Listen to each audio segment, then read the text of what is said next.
Happy Friday. Come on in, friends. We are live. Excuse me. Oh, there we go. Guess it might work. Help if I get my levels right. Good Saturday night. Happy Saturday night, everybody. Welcome into Steph Case Files at Night, which happens every Saturday night from 10 p.m. until midnight Eastern Standard Time. What's up, Cocoa Puff? Welcome on in. Cece, it's so good to see you in the house. Thank you for being here. I'm going to back this up so I can see you a little bit better. The further away you are, the less blurry the comments are. I thought my eye doctor was going to get it right with this new prescription, but no, everything's still blurry. So, what's up, Crystal? What's up, Before Dawn? Hey, Tiffany. Oh, just for last night. Just one night, but I'm back home now. Hi. Oh, using your stickers already. Thank you. What are you guys up to this weekend? What have you been doing? You know what to do when you first come in so that we can let folks know we are live. It really helps us out a lot and helps TikTok get it out there. So, help me help you help us. Hi, Butterfly. How are you? I'm good. Ooh, loving all your True Crime stickers tonight. You are really feeling the vibe this weekend.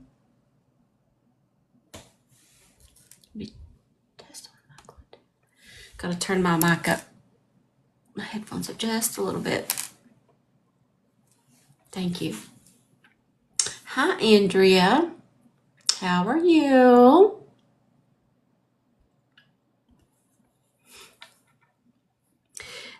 Hi. What's up, Steph? I'm Steph. It's good to see y'all. Hello. Let me know what you're doing tonight. What part of the neck of the woods are you from? Let me know if you want to. I always like to get a good eye view of how far we are reaching all across the world. You won your big battle. Are you doing battles these days? Mississippi, Alabama, Louisiana, California, Virginia, North Carolina, Connecticut, woo, Iowa, more North Carolinians, Florida, Utah, Central Kentucky, I'm from Kentucky, Texas, Georgia, South Carolina, Montana, Tennessee. What's up? I'm East Tennessee here. The Big MB, good to see you. Conway, South Carolina's in the house. Pam Jones says, I was in the hospital for 2 days. I had I'm sorry, I can't speak tonight. Bad side effects from stomach medicines. Oh no. I'm so sorry to hear that. What's up, Tammy? Eastern Canada? I'm making it all the way up to Canada? That's insane. Oh my goodness, you guys. I am going to open up the panel, but before I open up the panel, I wanted to talk about quite a few things. And then I'm going to open up the panel for all of us to talk about it. Okay. West Virginia. Hello. A doodle-doddle daisy is in the house.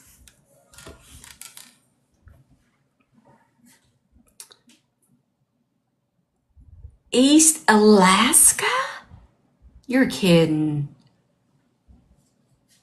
East Alaska? That's insane. I can't even believe it. Ontario, Canada. Good to see you. Oh my goodness. We are already at 6,000 likes. We have almost 600 souls in the room. That's fantastic. You guys are using your True Crime stickers. Tonight's logo, by the way, and I have no idea what this is. There seems to be a set of 4 of them. Who is Rocky the Rock Bean?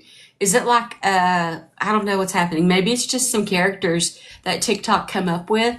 But let's start with there's like others on this list, but I just want to see what it is. Rocky the Rock Bean, and then there's other ones, and we'll go through those in the night. Oh, I love it. Look at that. Oh my gosh, that's so cute. That's too much. I love that. Rocky the Rock Bean. That's me. Thank you for sending that. Thank you so much. Uh-oh. I hope I got some mods in here. Let me go over right quick. You guys, please stick around because I've got some research that I've done that I want to share with you. But just a second. Can I find...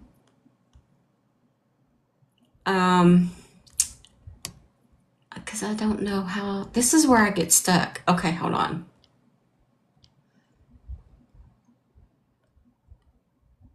Okay. So, I'm going to remove right now a few kind of inactive mods, I guess you would say, so that I can add a few extras in here just in case.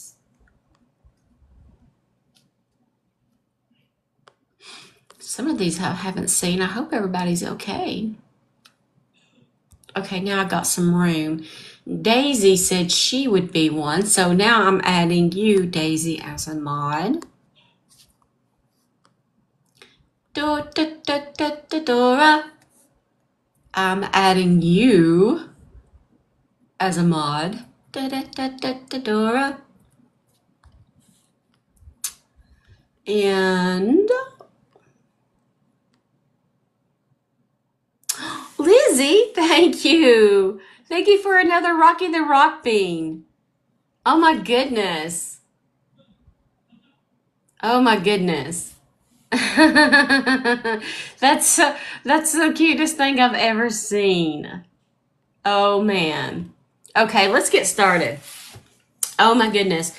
So I wanted to tell you all something before I go any further. I am not a lawyer. I am not in the law field. I do not have a law degree. I am, however, a true crime sleuth.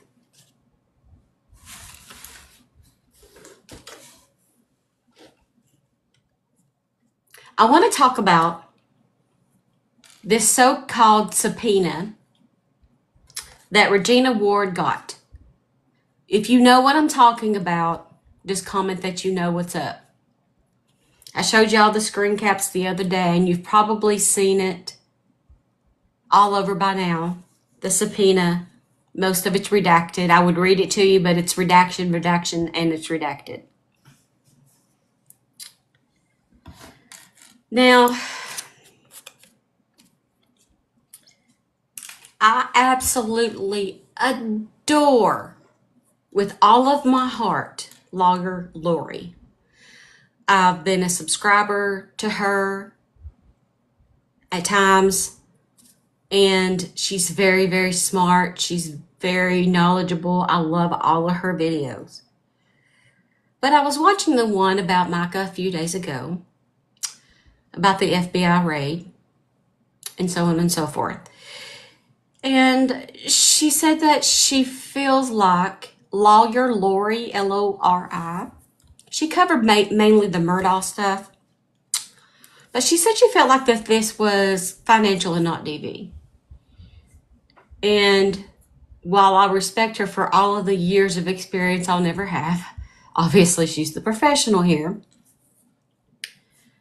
it got my wheels rolling on how do you know, like what clues did she pick up on that would make her believe that it's financial not domestic violence?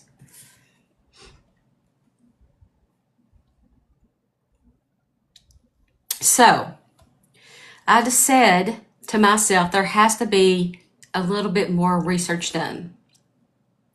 And so that's what I did. And so this is just my opinion. Everybody's innocent until proven guilty in a court of law. This is not implicating anyone or any one thing or two things or three.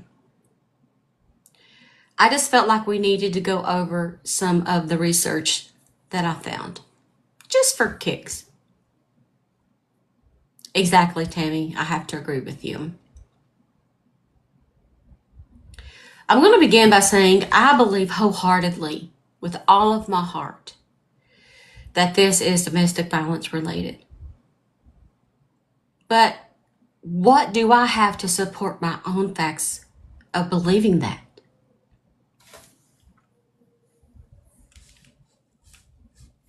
Let's talk about it.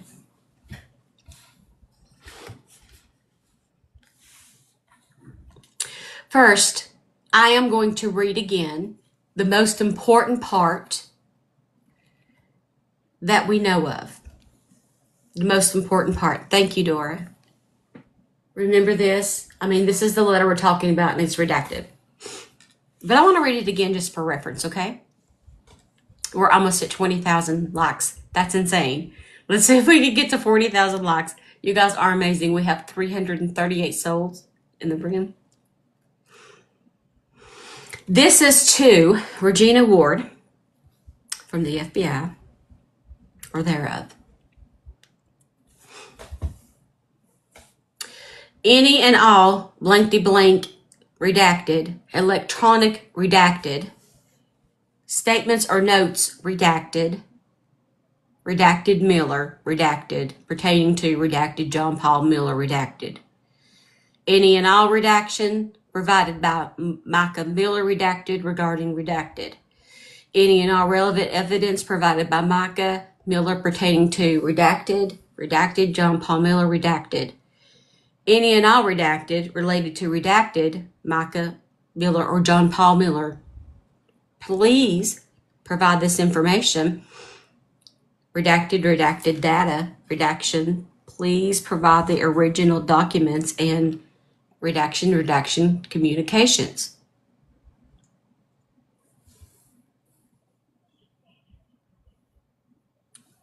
Let's talk about what it might say. So I was interested. These headphones are driving me crazy, you guys. It's just, they're so like, I don't even know. I don't like them. I'm going to be finding something else. 18-wheeler. Kelly, subscribed. Thank you for becoming a subscriber, and welcome to the family. Thank you so much. That supports me, and I appreciate that. If anybody else would like to subscribe, we did hit a subscription wave. I lost the first person who subscribed. I'm not quite sure. So thank you to whoever first subscribed, and also welcome to the family. Thank you, Kimberly. Rocky Rock Bean, we already have half of the goal for the live. We only need 4 more Rocky Rock Beans. It's the cutest. Thank you, guys. Thank you. Let's talk about this for a second. Let's analyze this, okay? Item number 1.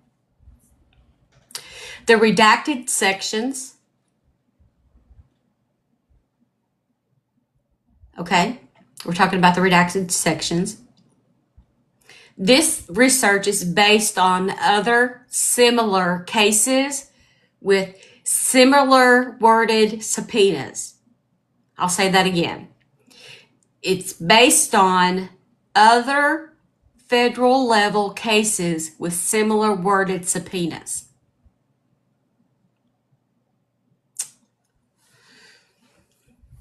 The redacted sections in any and all electronic redacted pertaining to John Paul Miller, in my opinion, really refers to specific types of electronic communication, like emails and text messages, social media messages, phone records, which not is typical in a financial investigation.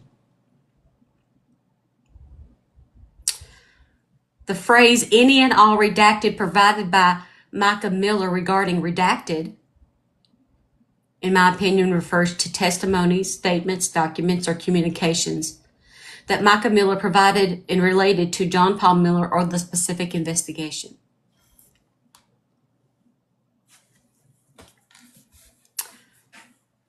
Any and all relevant evidence provided by Mica Miller pertaining to redacted,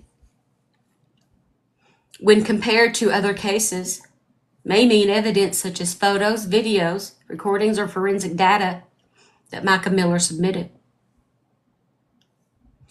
Any and all redacted related to redacted Mica Miller or John Paul Miller looks in very close comparison to other documents for other cases requesting records, case files, or communications that involve both individuals, possibly indicating shared legal matters or collaborative evidence.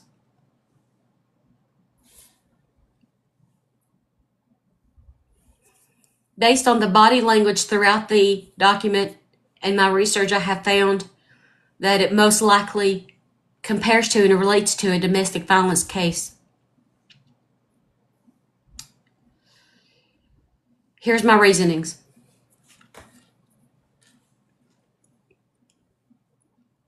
Request for personal communication. They mention electronic statements specifically. I noted that in notes. They seem to be requesting these types of communications between John Paul Miller and Mica Miller.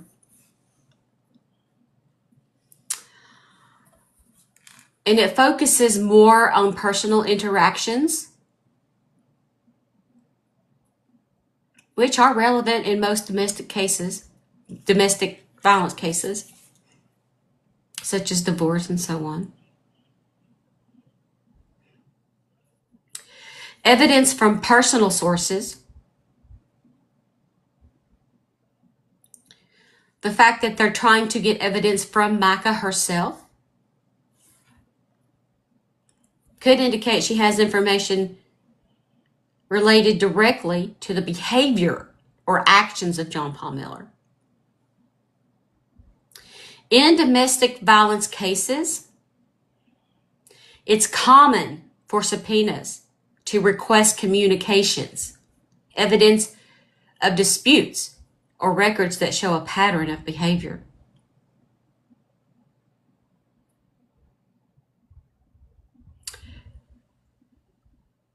Because it is in my opinion, a domestic violence investigation, that is why there are so many redactions. When you're talking about, let's not even count the fact that they did not even go into the church and then let them move right on out.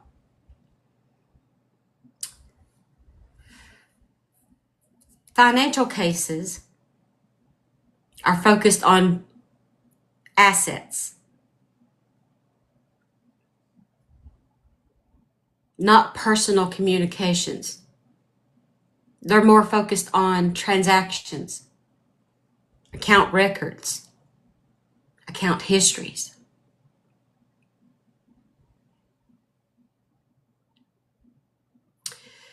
When you have domestic violence cases, often they involve statements, requesting statements in the subpoena, records of interaction, and personal testimonies to demonstrate a history of behavior or control. Financial cases would typically be more straightforward, with a focus on banking, investments, and that sort of thing. We are already at 63,000 likes. Let's see if we can get to 1,000 likes. We have 1,000 souls in the room. Today's live goal is 10 Rocky the Rock Beans, and we already have 6 of the 10. Thank you, guys. So I'm going to catch up in the comments for a second. I see you on the panel requests, and I'm going to approve those once I get done with my points here. Thank you, Elcos, for the Rocky Rock Bean. Thank you. All right. Thank you, Sherry. Thank you so much. I appreciate that.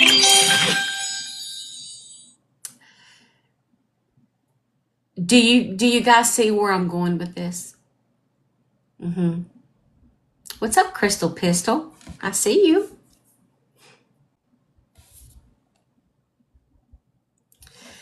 The way that this letter is set out, it is more typical of a domestic violence case than it is a financial case, for all of the reasons I stated. And then I thought,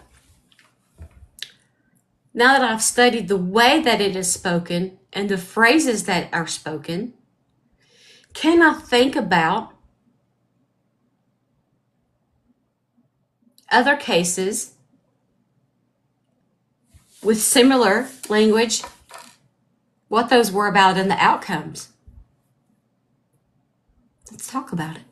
What's up, Miss Holly? You guys know what to do. We are already almost 75,000 likes. Mind-blowing. Completely mind-blowing. All right.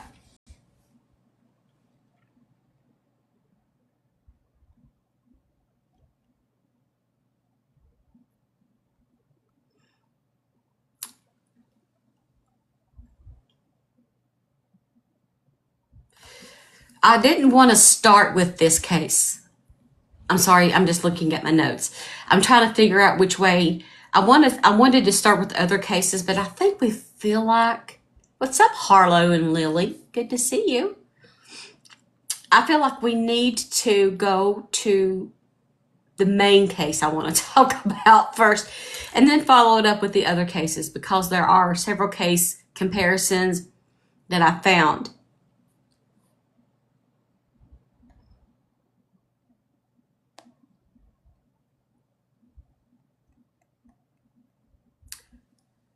I'm trying to find the one that happened in 2022. I thought that I had. Okay, hold on. Let me go to that. Don't worry about me. I'm just talking to myself. Okay, here it is. Interstate DV. Here it is. Okay. And there's a phrase. I'm sure you have heard of it. I want to put it out there. I wanted to know, has there ever been a case on a federal level that involved domestic violence across state lines, leading to the victim exiting the world on their own behalf? And you know what I mean. And there is.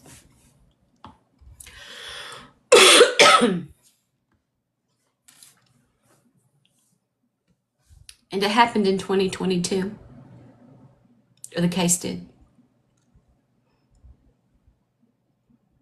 It's actually one of the most severe cases in federal history. And if this is DV related, I feel like this case of John Paul Miller will also take precedence as a precedent case. United States versus Mullins in 2022. It involved a relentless campaign of cyberstalking, harassment, and intimidation by an abuser across state lines, which ultimately contributed to the victim's unaliving of oneself. Now, you have to ask yourself, she was only across state lines for however long it took her to cross state lines and get to Lumberton River State Park. Sure.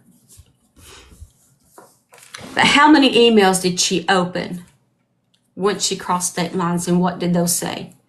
What is on her phone? And here's the other point. Why would Robinson County state that there's an FBI investigation? And they did. I can pull up the video.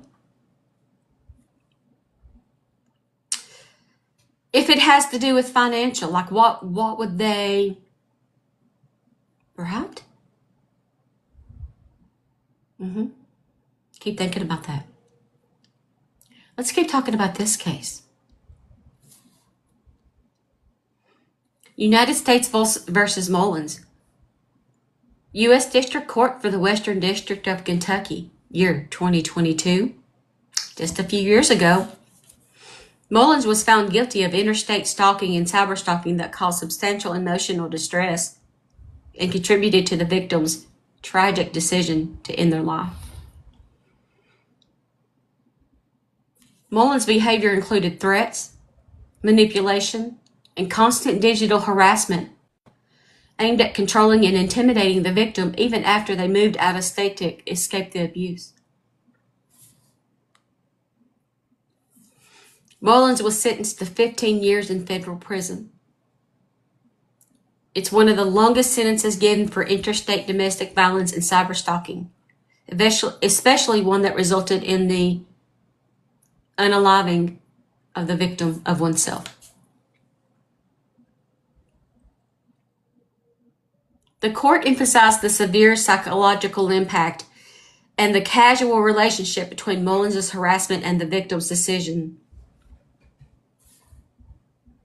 This case set a strong precedent in federal court by showcasing the serious consequences of cyberstalking and harassment in domestic violence situations, especially when it crosses state lines and leads to fatal outcomes. The lengthy sentence highlights the federal judiciary's recognition of the devastating impact of psychological abuse in domestic violence cases and the need for substantial penalties to deter such behavior. Federal courts are increasingly addressing the gravity of cyberstalking and digital abuse, particularly when it escapes or escalates to tragic outcomes, by issuing significant sentences to reflect the emotional and psychological toll on victims.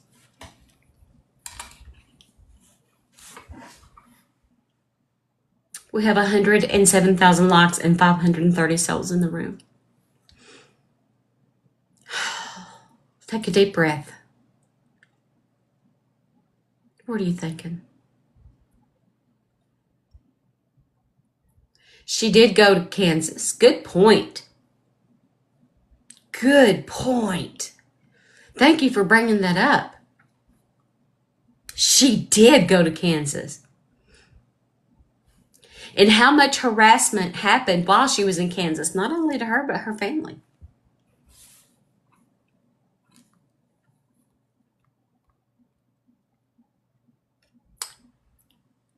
Having said that, I want to talk about the very first case, really, that came into this scope of the federal government stepping in and helping protect domestic violence victims.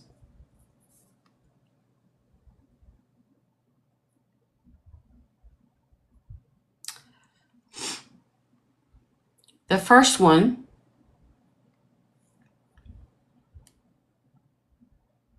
I'm trying to find my notes here. United States versus Lori Drew. Now, this one happened in 2009.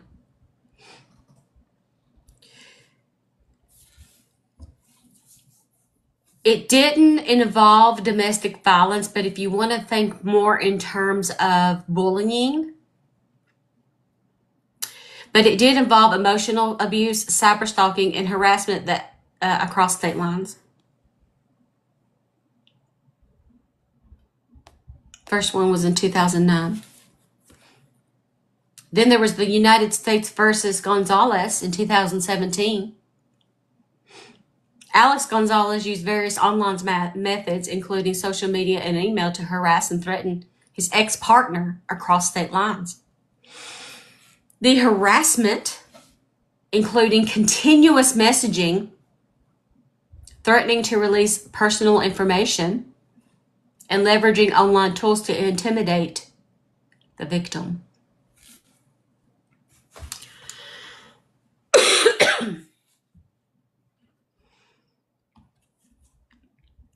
Gonzalez's actions were intended to terrorize his former partner after she left him. A common tactic in domestic violence cases where the abuser uses technology to maintain control and causes distress after the relationship ends. And he was convicted under the cyber stalking issue, the federal stalking issue or statute, which included provisions. And it really set a standard for what the FBI has been working on now for years. And that is to convict abusers, whether men or women, on these statutes.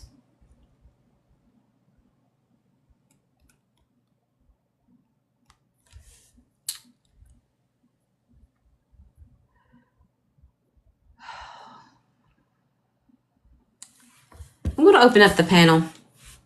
It's 10:30. I want to know what you think. What's up, Space Cadet? We have 800 souls in the room, and you've heard my argument. You've heard my research here, and I want to know what you think.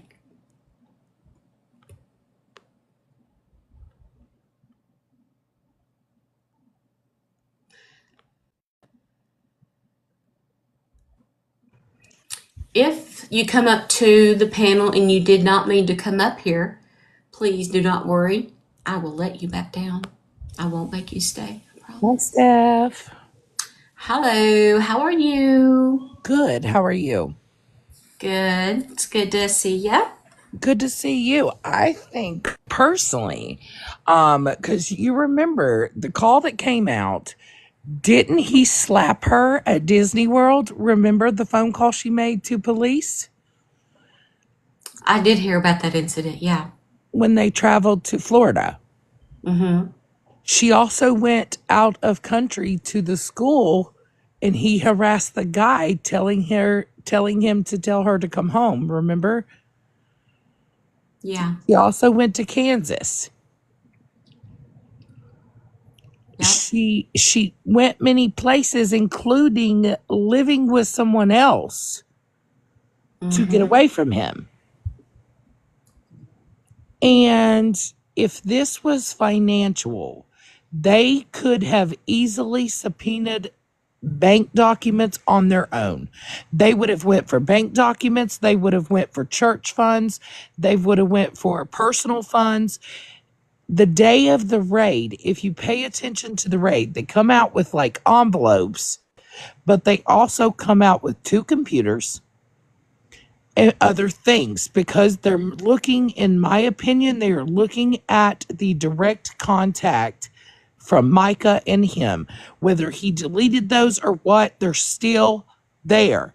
What he told that woman in text messages will be there. Yeah.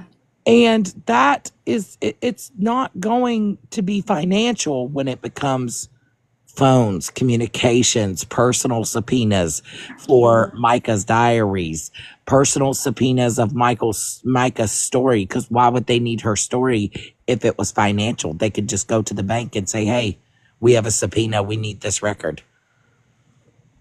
Yep. Why? They wouldn't do that. It wouldn't be necessary if it wasn't for something else that involved Mica.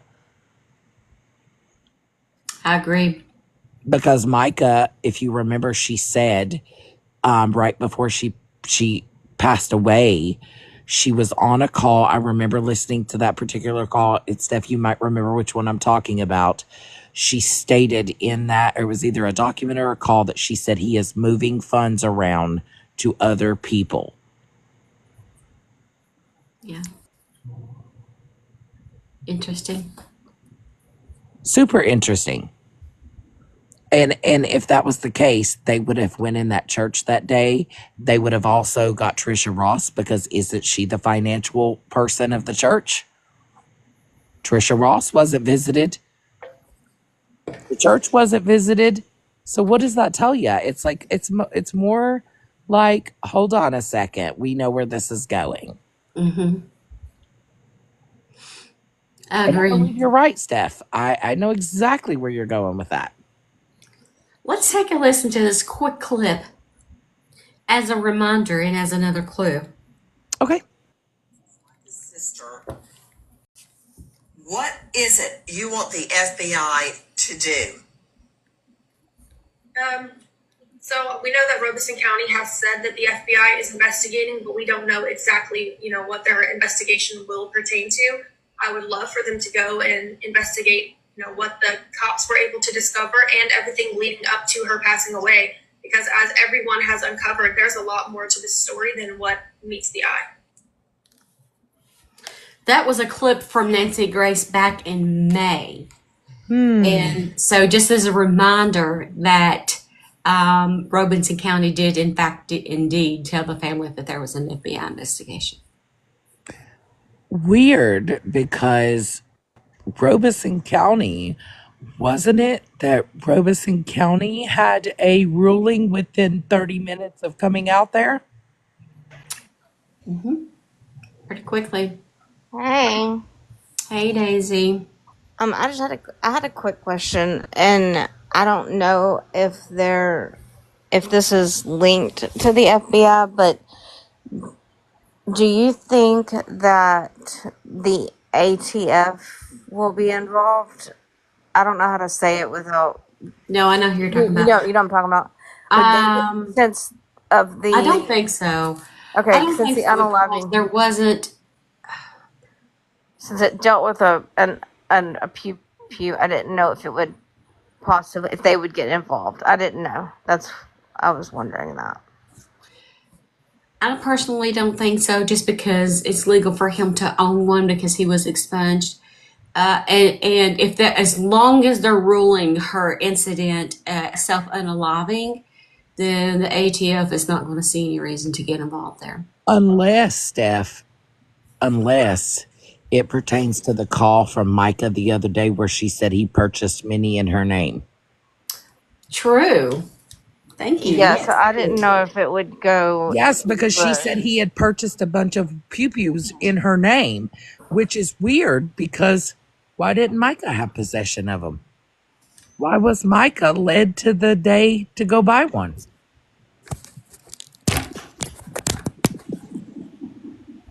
There are different levels to the FBI, and they have a good relationship with the DA. Because what I find funny is which I understand Mica would need protection, but if he had purchased several in Mica's name, that was her belongings. Why was she not entitled to that? Why didn't she receive those?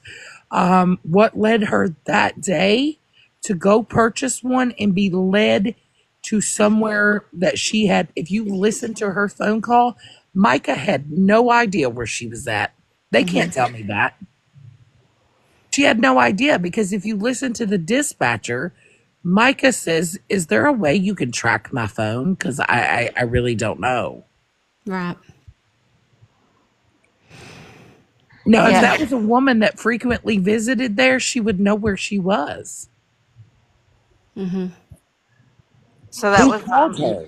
my main question. I'll hop down so somebody else can jump up, but that was my question. I just was curious if you or if anybody thought about maybe if they would get involved, because I don't know how much you saw that coming. So Yeah, I mean, now that Dora has brought that up, yeah, of course, I think so now. I didn't even think about that before. By the way, everybody, I just realized I talked 40 minutes without my mic being plugged in. So, yay me. well, we heard you. We were listening. We were listening, girl. You could hear me, but I could not hear me, and then I could not hear you. Like, what's wrong? You met your live goal, sister. Yay! Congrats. Okay, Thank I'll you. pop down, but I just wanted to say Yes. that. Love you all. Thank I'll you. pop down. I'll go back into the con. I don't know how to disconnect myself. I'll let you down. Thank you. And there's so many questions with that too, Steph, because if she had that many pew-pews in her name and she was supposedly committed for mental reasons, why was she allowed to purchase that day? Why was she allowed? Because that would have showed up if she was 5150'd. Yeah. Ooh. Oh my goodness. There is so much. I mean, I just couldn't imagine. I want, first of all, I want to thank y'all for bringing up the fact that she went to Kansas. I forgot about that. but I couldn't imagine being all the way over there and then still having to deal with him in the way that she had to, and her family with all of his text messages. And I'm coming with a pew pew, and I've left, or he give the impression that he had one and he was on his way. Yep. Let's listen to this other clip because I also wanted to talk about it. Everything that we said before. Why didn't the police get involved after there was a nude photo? Why didn't police get involved after the fact that he admitted allegedly to putting a tracker in her car or slashing her tires? So the FBI coming in is really going to push this case forward and potentially and hopefully do what the local police could not. Is it true that he actually went into court in a wheelchair when he was fighting alimony payments and said that he fell out of a tree and broke both legs? Well, that was one of the things that was mentioned in the report that we did get from 2017 from his ex-wife, Allison. Now, she mentioned a lot of instances of abuse, of infidelity. So that's just one of many big issues. Going back to Mica and the local police, she reported 8 times in the months leading up to her death to police with clearly nothing to be done. Nancy, you're Okay. The reason I want to bring up this clip,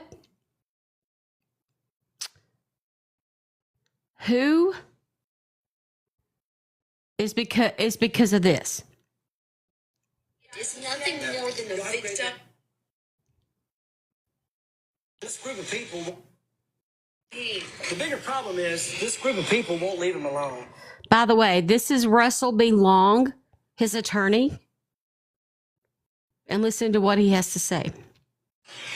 They will not. They're driving. They've driven the church to death, and they're trying to drive him to death. And it's in begging the city for help. They won't do anything for him. He has nowhere to turn. I can sue everybody and serve them with that. That's clearly not going to stop them from doing what they're doing. They're hell-bent on harassing and stalking John Paul Miller. Unfortunately, the only thing that he could probably do is to hide.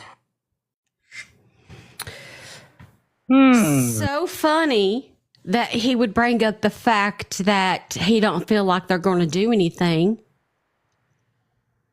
in comparison to the fact that they actually never did anything for Mica. Yeah, and interesting fact that he says, I feel that he just needs to hide. What does he think Mica tried to do at times? Right, exactly. Mica tried to hide multiple times, including with her family. She told her family she documented for this purpose. She knew. Her mother sat in here and said she knew. She knew what she was dealing with.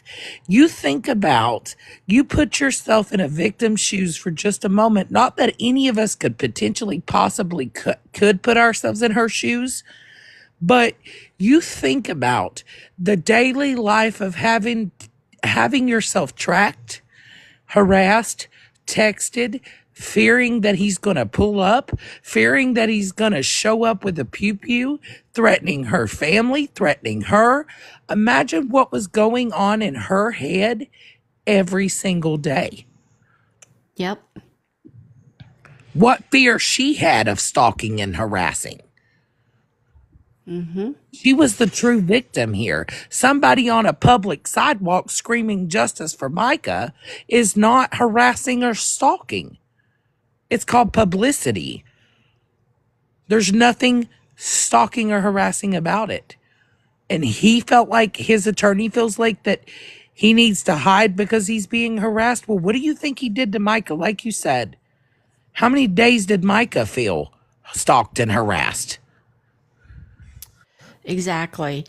It's like the mentality is woe is JP, which I don't condone.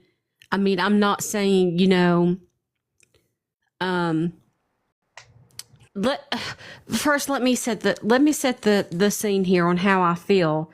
I've reset the goal, by the way. This is something called Sage the Smart Bean. We had Rocky the Rock Bean, and this is called Sage the something bean. They're kind of they're different beans or something.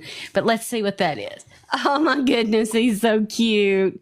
Thank you for sending that. Thank you so much. Okay, let me set the scene for my opinion here.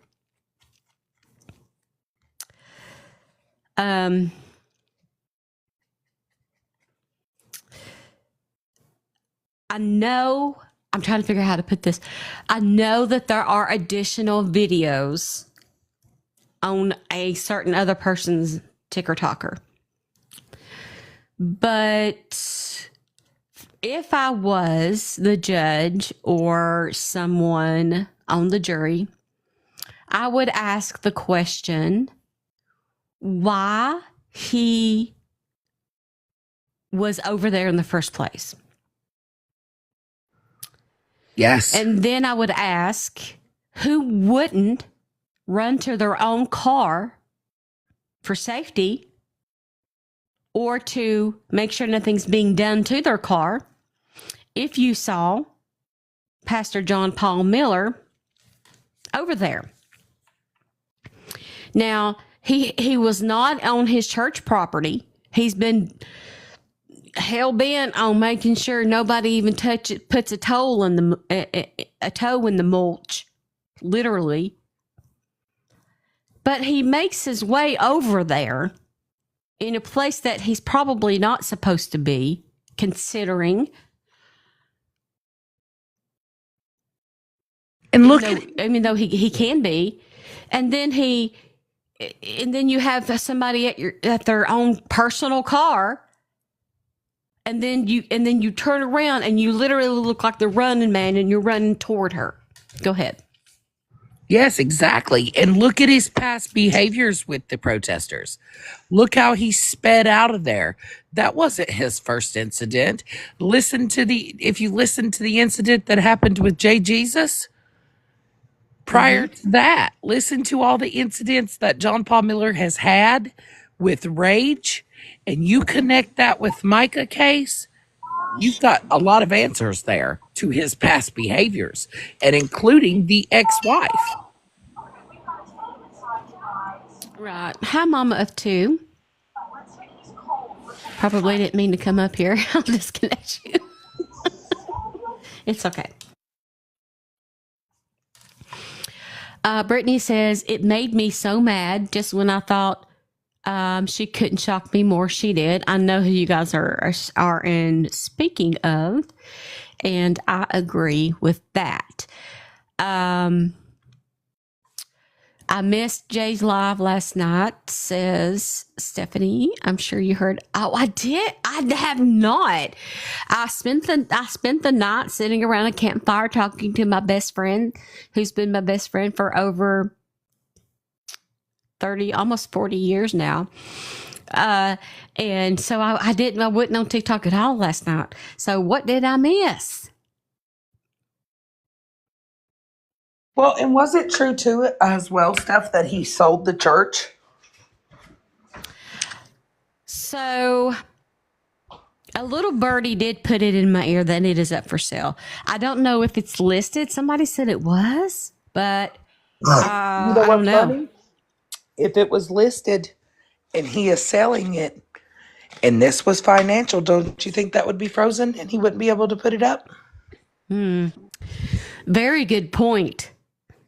And I have to tell you, because it's Saturday night and I feel all right, that I do have from an inside source that his assets, his financial, is frozen. But why would they do that if it's DV? I don't know. So is this financial /DV? could be. Because they could request that behind the scenes without having to go publicized to request those. They Right. could be connecting the financial because of the report that was made to the IRS Mm-hmm. and connect that with the DV on Mica.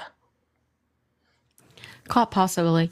I mean, a lot of people were saying that they could even went over and got it. Maybe somebody is working with them and giving them what they need instead of them doing a raid. That's why they didn't bother them moving out of the church. But for all of the reasons I have given and more, I truly feel like this is DV based on the body language of the subpoena and similar cases and statutes under which those were convicted. Yes, absolutely. Because if you look at it, Steph, like you said, when you were reading the subpoena, that screams DV. That screams DV. There's nobody, even an outsider that doesn't have a law degree, can look at that and say, okay, why are they wanting Mica's story? Why are they wanting Mica's journey? Why are they wanting her journals, her inside information, if it wasn't connected to Mica? Because that would be irrelevant if it was just strictly financial. Mm-hmm. Mica's stuff would be irrelevant to that case because they would need that. That's nothing to do with financial. Right.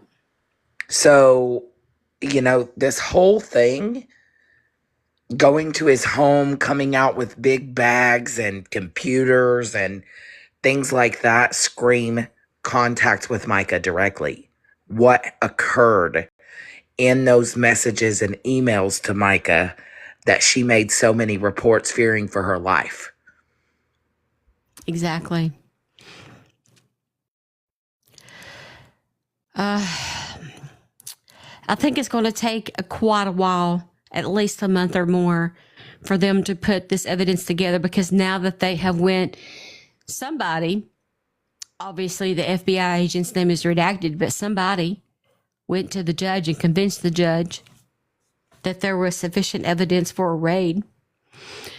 Now that somebody or somebody's is now going to go back to the court and say, we've looked at all the evidence and we have enough evidence for an arrest or a grand jury indictment. And how long were him and Mica married? 2015 to 2023. 4. Well, technically 2020. I mean, you know what I mean, but they weren't legally separated. So, and if you think about that, when they're going to look at this, they're probably going to look all the way back 7 years. So you think about that amount of evidence, that's going to take a while to go through. That's not going to be something that happens in a week or 2 weeks. That takes time to review every piece of email that was sent out to her, or text message or phone call that was made to her.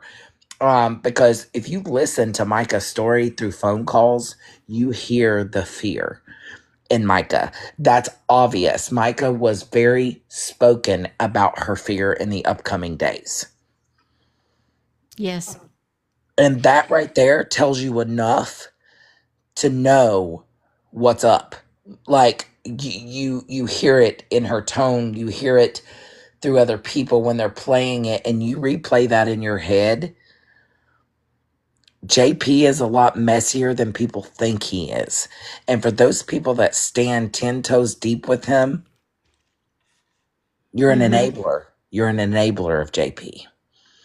And that kind of behavior. It doesn't take 2 and 2 to figure out that he has a past history of this. It doesn't take 2 and 2 to figure out that there's been more victims that he has that will probably bring every bit of this to light as well. Mm-hmm. It's not just Mica. It didn't start with Mica. You got to figure out where it started from and then lead it to Mica and then put everything together. And there's your case. That's right.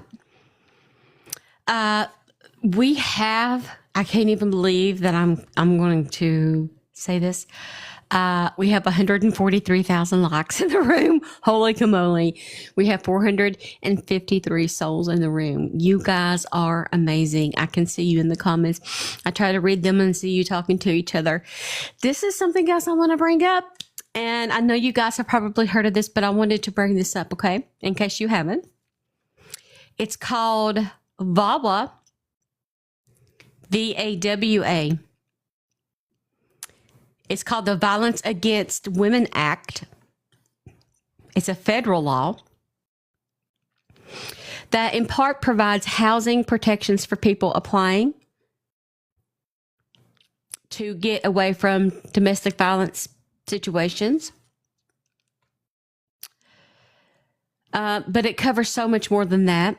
The VAWA is the federal government standard of trying to stand up for domestic violence victims. And VAWA is a part of several of the cases that I brought up tonight. And I have a funny feeling, thank you, Debbie. Thank you for sending those. I have a funny feeling it's going to be part of it again where Mica Miller is concerned. I think VAWA is going to be a part of the federal government's reasoning for going for, more investigation. But it does just provide, there's all kinds of resources that is provided under this law. But it protects against people who have been, oh, look at me with the TikTok hat. Oh, I like that. Do they actually make those? I would buy one. Thank you for the hat. They actually make rhinestone ones, by the way. Oh, I'm going to have to buy one. I totally didn't know that. Amazon, girl. That's so cool. Thank you. So, yeah, VAWA. So the more research you do, the more you can say, oh, look at me with is that a turkey or a chicken? It's a turkey. It's a turkey. I love it. I guess it looks like it. I guess it is a turkey. I don't know.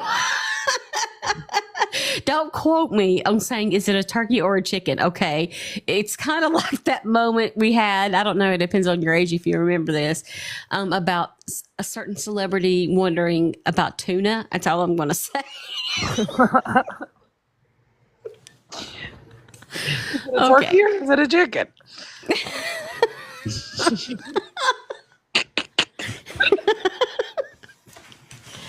Oh my goodness. Chicken of the sea. That's right. Does it gobble? Oh my goodness. A little Jessica Simpson throwback for you. That's right.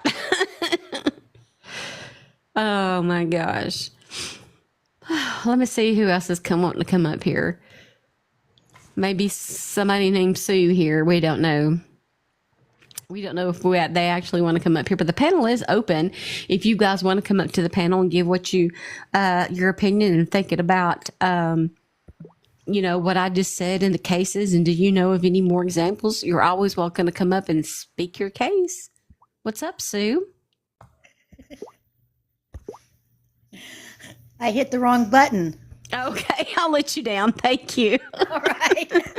That happens to me a lot, actually. I ended up in somebody's live the other night, and I had no idea who they were. I'm like, I'm so sorry. Oh, my goodness. But no, I believe you're right, Steph. I believe that you're saying things, and if you read through Steph's lines, you kind of put a bigger picture together. There's so many things and so many questions regards to Mica case. Like, people don't even know, like, the medication, the story that she told. There's 3 sides to every story. And if you listen to Mica's story and put those puzzle pieces together, it makes sense from day one. Mm-hmm. From day one. It's through her own voice. And if people can't hear that and see that, it's insane to me. And what you're saying tonight regarding the subpoena makes 100% sense. Yeah. It does. What's up, Halloween Mama? How are you? Hey, Steph, I'm okay. I was just sending likes. Oh. Well, bye. How was your visit with your friend? Oh, it was good. We just kind of sat around and talked about life, and and I think I actually said, we're almost 50. What are we going to do next? Because we've been besties since the 7th grade. Aww. So early 90s. catch And that. she's like, retirement? And I said, right. So that's what we're working toward now. I'm glad you got to relax and enjoy your night with your friend. You Yeah, deserve it was good. Thank All right, well, you. I was just liking. Sorry. I didn't mean That's to pop okay. up. That's okay. Thank you I'll for go back coming to. up. All right, have a good night. You too.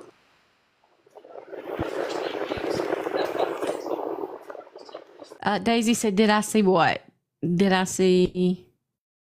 I'm scrolling up to see what I missed. Just remind me. Yeah, can somebody recap what happened in the live last night? What did I miss? Everybody's saying it's a bunch of drama. Oh yeah, I was totally confused on all that because I'm like, I'm still learning on who people are, if you know what I mean. Mm-hmm. As far as like the other people that are collaborating with that, but it was a mess in Jay's live. I do remember Loki, who, by the way, is not JP. We figured that out because Loki was commenting in lives while JP was in jail. But who is it? Somebody can come up to the panel and give me a synopsis summary here, or somebody. Did he go in there, and then what happened? Somebody said Loki, now Farah. Oh, okay, yes, and that account has been in here. I saw that account. Okay, so Jay messaged me, and this was about 7:30ish last night. He said, "Well, I'm going live tonight at 8:00 p.m. and Pharaoh is going to be on my panel as my guest, and he wanted me to invite everybody." But the thing about it was, he wanted everyone to be respectful, all this and that. So yeah, I was like, okay, sure, that's fine, whatever. And so he gets on, and they're just having this normal conversation. And Jay said that he has known Pharaoh, or whatever his name is, for a long time. Stop, Bentley. Is somebody working on something? That's my kid. I know, I'm just messing around. Bentley, put that down. No, stop. Anyways, yeah, and it turned into a whole mess, and he betrayed Guru. So he's known him for a long time. Who is he? I don't know. He wouldn't show his face. But did they speak? Yeah, on the panel, apparently. But I don't know. He said that he was Loki, and then he was little Jesus or something like that. I bet you there's a clip out there, Steph. Yeah, I think so too. But he's pushing this whole narrative. He first started on my videos. That's what he started on first, before he started going on the people's lives. And he was telling me that Mica offed herself because she knew that she was going to go to jail for her part of the financial crimes, and she took the easy way out. I said, you are so full of it. Yeah. Like, no. Like, what? Hold on a minute. Somebody is telling me that Ree is Jay's mod. Yes, she is. Am I in a Twilight Zone? Yeah, yeah. It went south, and I don't know. Yeah, he let everybody say what they wanted to, but when it came to people saying something about Ree, he said we're going to be respectful in the comments, and a lot of people unfollowed him after last night because he wasn't taking up for Guru after Guru basically showed him how to do TikTok and how to do the lives, Yeah, And he Yeah, she was. was added as a mod. yeah. Mm-mm. Mm-mm. You know what comes to mind, even though this is just my personal opinion. I feel like JP is using his lawsuits and restraining orders to then turn around and control the people. Mm-hmm. Yeah. And then this dude was saying like, well, you know, we don't know who Mica really was. She's not who we think she is. Like, how do you know that stuff for somebody that don't know JP and Mica? How do you know that? And Yeah, I he told said him, that Guru's only doing it to get money off get the money off of Micah the and JP. case. Yes. Yeah. He was flat out accusing Guru of stalking So and he's accusing Guru of getting money, but they're sitting on TikTok as well. yeah, and he asked Guru, he said, well, why didn't you go out to eat with JP when JP invited you? Why didn't you sit down with him? Hey, Steph, do you happen to have a recording of the fisherman's voice or Johnny Jacobs? Oh, Steph. Steph, you're muted. You're muted. Oh, sorry about that. I could probably find one. I don't think I have one to play, but I could probably find one. The I Fishman is on YouTube on I the would genuinely like Stephanie oh, to hear the voice last night and then hear that voice. yeah. So Pharaoh, he had kind of a southern accent. the Fisherman. And he admitted to being from Lumberton in that area. The voice is just distinguishable. You can tell that voice in those areas. yeah, and so at the very end, he had Tracy, Oh, and Warrior was in there Warrior. too. Yeah, she was. They were all on panel They with were all up Jay. on there. If I can find, did anybody screen record by chance? Let me hop Um, off and see. I feel like I might have just because I was that intrigued. Let me drop me and I'll be back in a minute. no, Hey, if I do, where do I send it to? Steph's case files at gmail.com. All right. Yes, ma'am. Steph, somebody said Tree has a YouTube video of Pharaoh. Yeah, he got on Tree's live when I was up there with her the other night. That was the first live he ever got on. And I told him, I said, you need to show your face, you little twerp. And he said, no. He said no. Yeah, I called him a twerp. I said, you need to show your face. And he said Oh, no. yeah, and Agatha May was in the comments. They were Yeah, on panel and they Agatha muted May her. was in there too. Yeah, and they muted her. They muted me too because I was going off. And didn't they mute other people too? Yeah, well, I was talking to Chelsea in the comments, and I said something, and Chelsea in her typing had re in there, and it immediately got blocked. Like the comment got deleted. So A lot of people in the she's comments are on. saying it sounded like the fisherman. Oh yeah, and Joni was up there too, and yeah, y'all know who Joni is, right? Yeah, Melissa the Yeah. paralegal or whatever she is now was there. Yeah, she was in there too. Joni was talking about that I have charges coming up. I said, yeah, okay, whatever. I told her she needed to be worried about Johnny. Yeah. So Yeah, it was bad. It was really bad. Yeah, it was.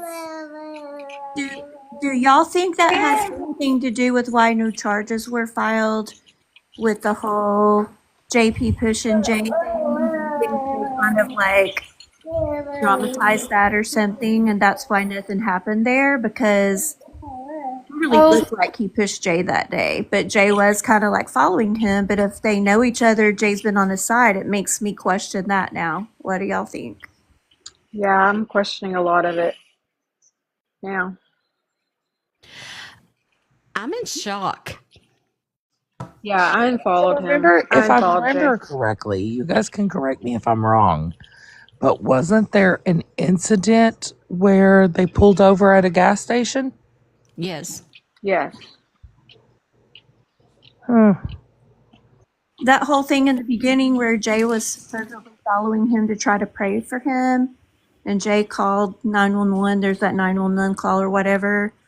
But I mean, there's some fishy things now, I think, with that whole deal. Like, I've never really trusted him.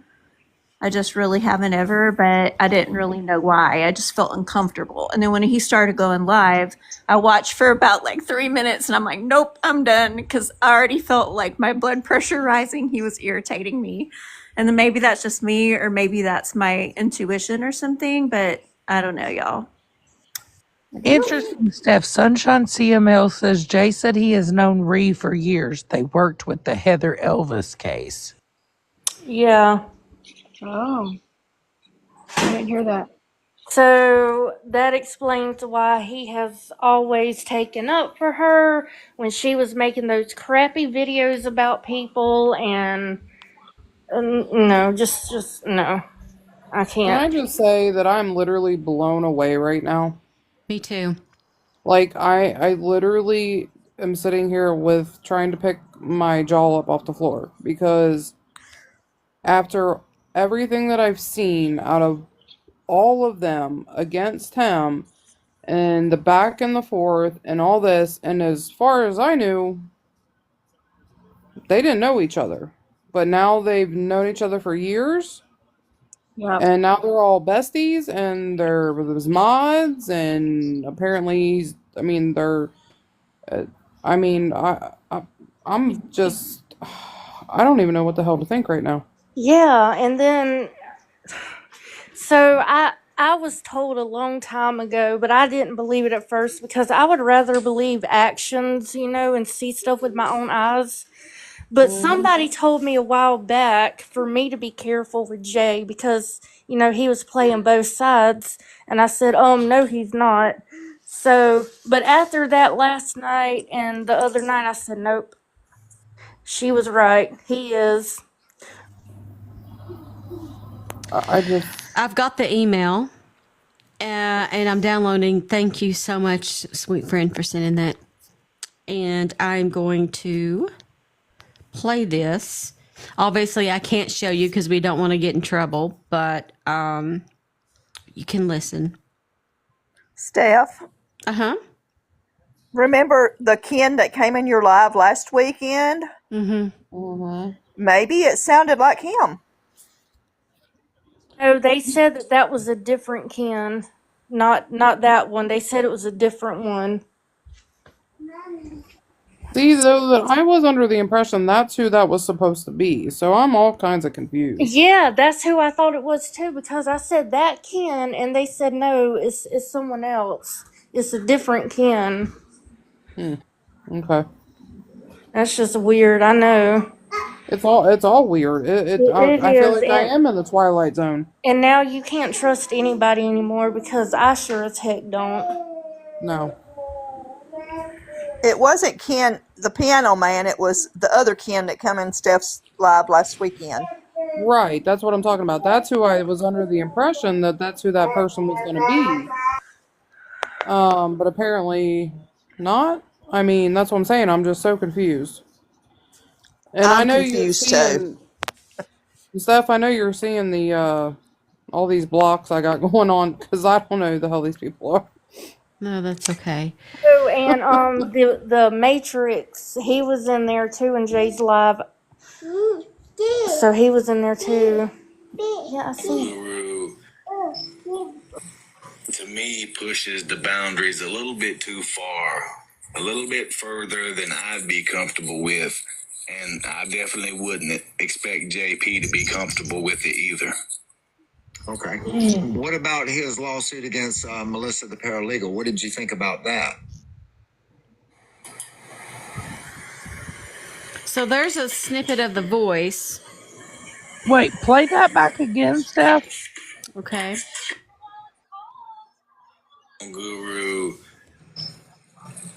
to me, pushes the boundaries a little bit too far, a little bit further than I'd be comfortable with. And I definitely wouldn't expect JP to be comfortable with it either. Okay. What about It his does sound lawsuit like the against fisherman. Melissa the paralegal? What It sounds just like that fisherman. Go to the fisherman when he says, when I came up there, like he talks just like that. Okay. Let me see if I can find go ahead. It's on YouTube. I can't remember who had it, but it was the 911 call from the fisherman. Well, if that is him, then yeah, that makes a whole lot of sense. You hear the fisherman's voice in Mica's 911 call. Y'all, I just got sent this video. His voice is pretty distinctive. So take a listen to this. Let me know what you think in the comments. Make sure you leave a like, follow for more true crime. I don't think this is it, but let's listen anyway. Okay, that's just speculative. I'm trying to find his actual voice. Why are you being mad? Look up I think I don't know what to search to find it. Google it and it will take you to a TikTok video of it. Okay. Yes. Thank you. with the fisherman for something like Fisherman's voice, Micah Miller. that. There you go.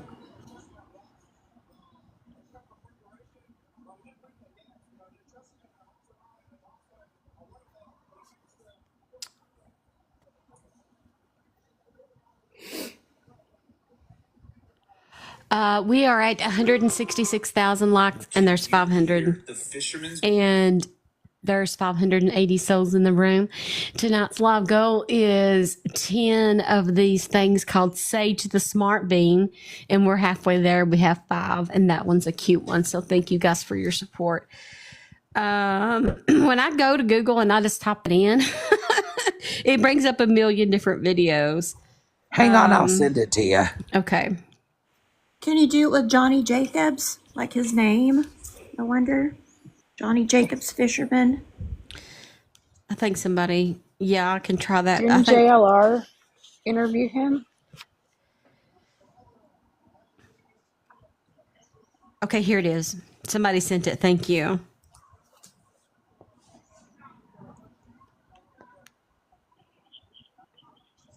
I'm laughing at that comment. He always says that, and he's still going after Regina. We're talking about Eric because she said we better stop her. He'll be accusing us of tampering with evidence. That's what he's been doing lately, and he's been after Regina. So yeah, y'all, we better stop. Regina will put him in his place. Sorry, I'm just looking and typing and all the other stuff. Okay, here we go. What did you set out to do that day? I just set out to go fishing like I regularly do. Set out to go fishing. And it was a normal day for you? Normal day. Did you feel any kind of way that day? Because lots of times when people say things happen, they feel some type of way throughout the day or something that, something didn't feel right about the day or whatever. Let me make sure I'm recording. But did you feel any type of way that day? No type of way different from any other time. No. And you got out and you just started your fishing. Started my fishing. Good serene day?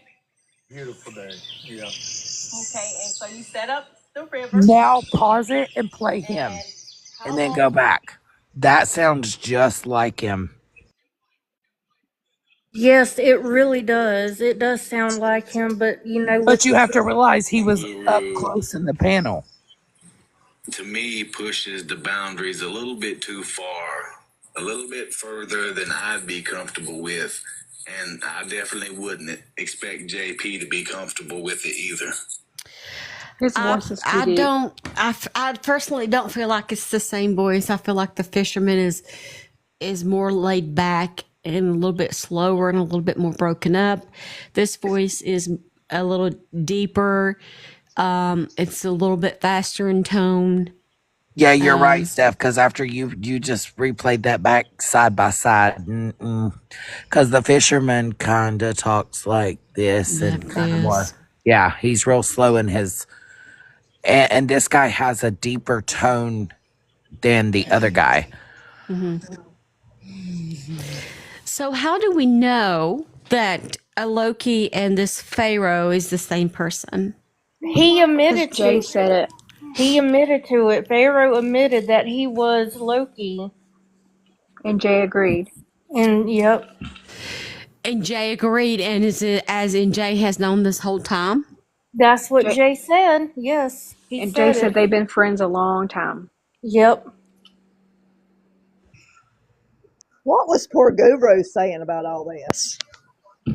Guru was just trying to defend himself. Bless his heart. He didn't say very much.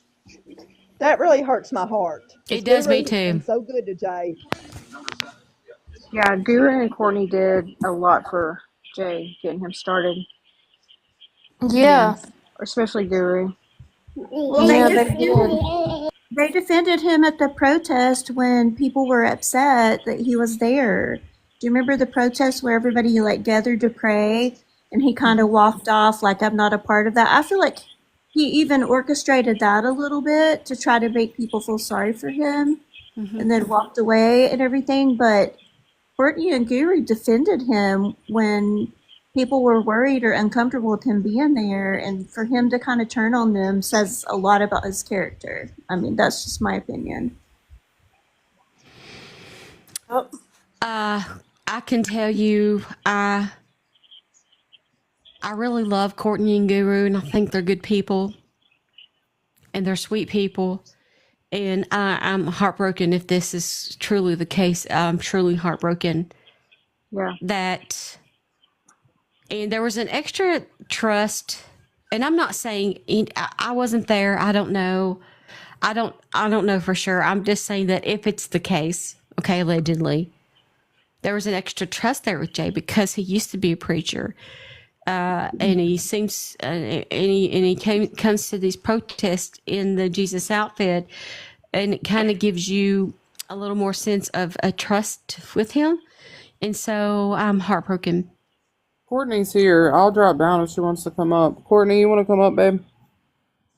Yeah, Courtney and Guru are so genuine, and yeah, I mean they've I'm done a heartbroken lot for them. You know. Yeah. This really did break my heart. Yeah. Right. Unfortunately, being a preacher doesn't, in and of itself, make you trustworthy, and that is heartbreaking. She doesn't want to come up, guys. All right, hon. I just wanted to make sure. And that's hurtful because especially when you relate to each other on that level. Well, I mean, Lord have mercy. They've been to each other's houses. I mean, they were at, and you build a friendship. Yeah, I mean, that's terrible. Like, I like I said, I am like blown away. Literally, I don't even know what the hell to say. Guru's here. Guru, do you want to come up on the panel? Yeah, totally I'll hop up down, to you. Guru. Hey, Guru. I'm gonna hop down in case he does. Okay, Chastity, thank you.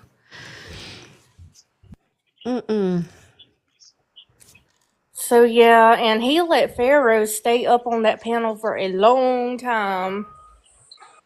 What's happening? What's up? What's going on? Courtney woke me up out of my dead sleep. Said, go to why? I said, why? He said, just go. I said, why? He said, talk about you. I said, why? She says it's party time at 11:24. I was asleep.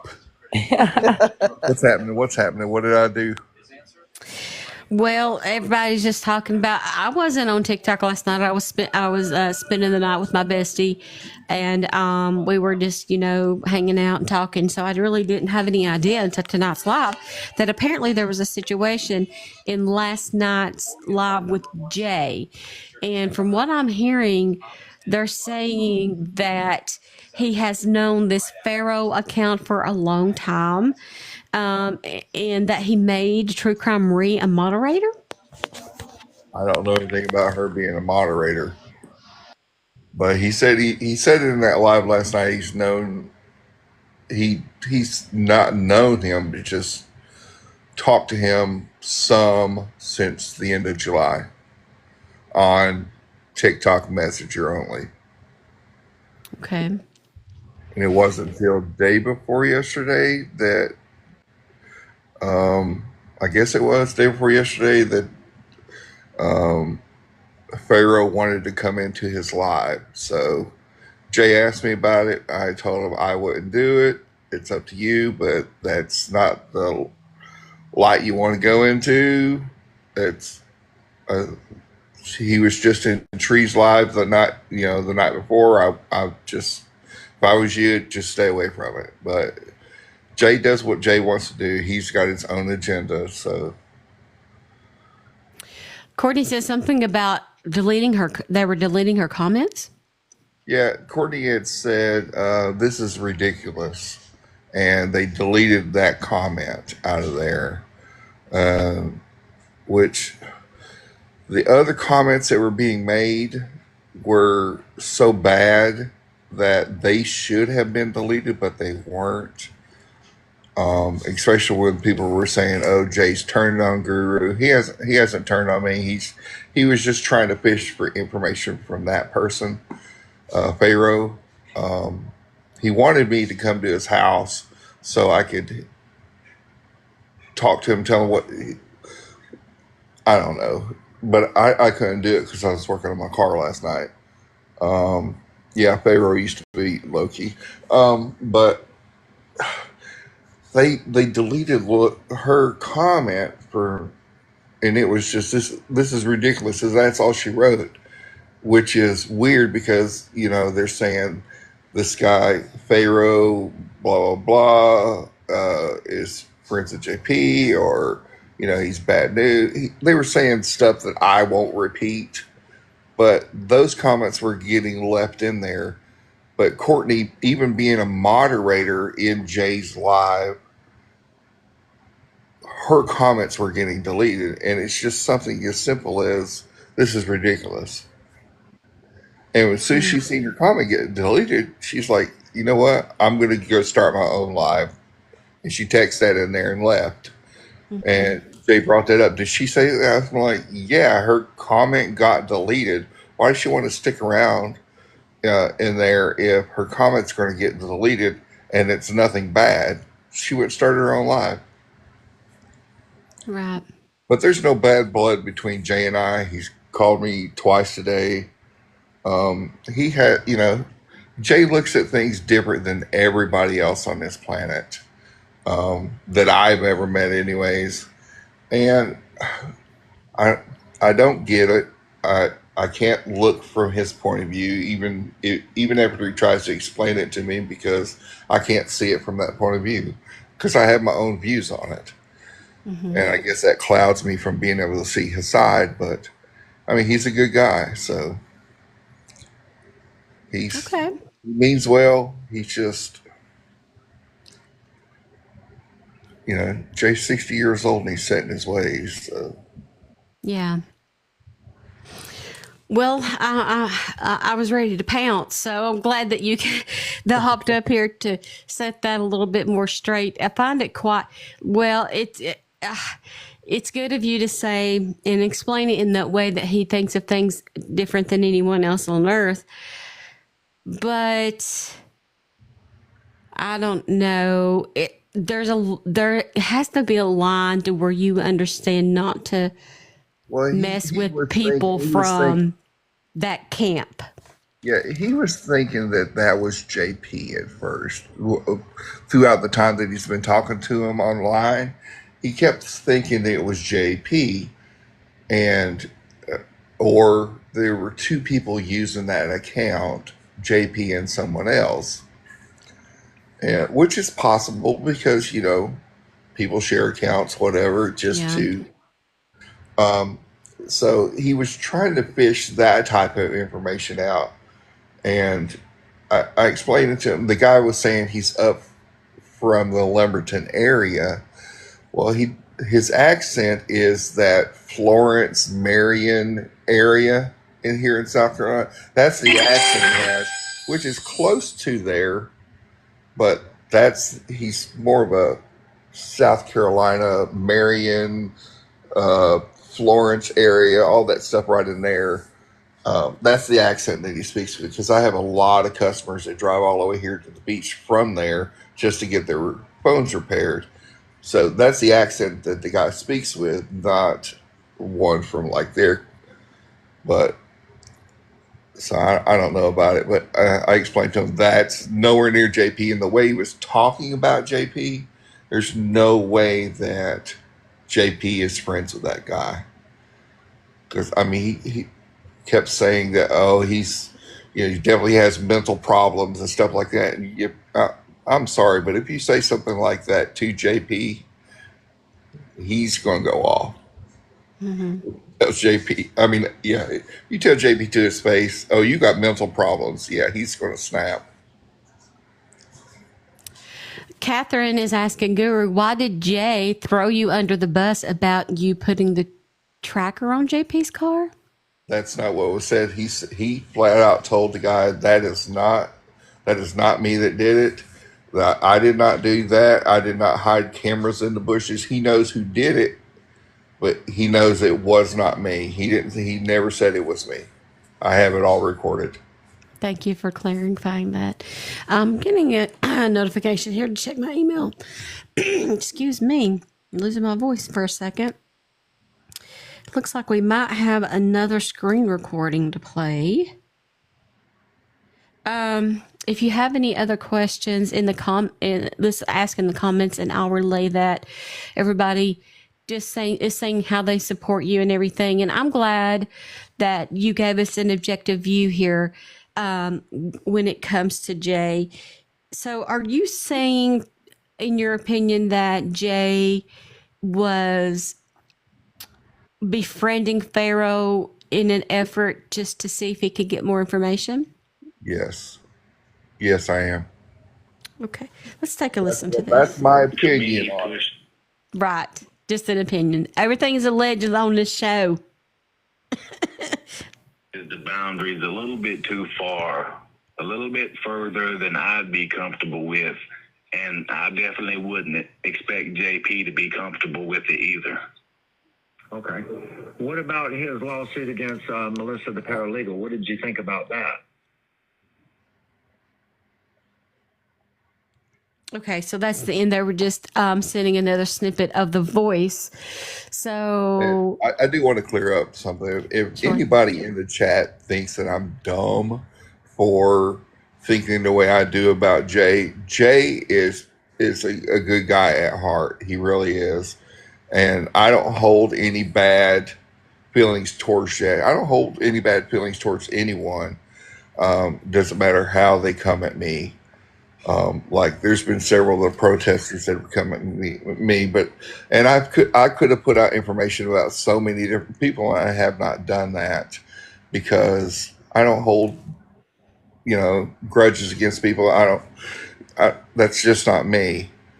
And but I'm not a dummy. I'm well educated. I've got 8 years of college on me. I'm not a dummy. So. If anybody in the chat's thinking that, I'm sorry. Jay is going to always be Jay no matter what. So. Oh man, this can get complicated, folks. And so I think that it's outstanding of you, Guru, to come up here and say that Jay's a good guy, and that makes me feel better. I mean, I was just like in shock because they were telling me this, and I'm like, what?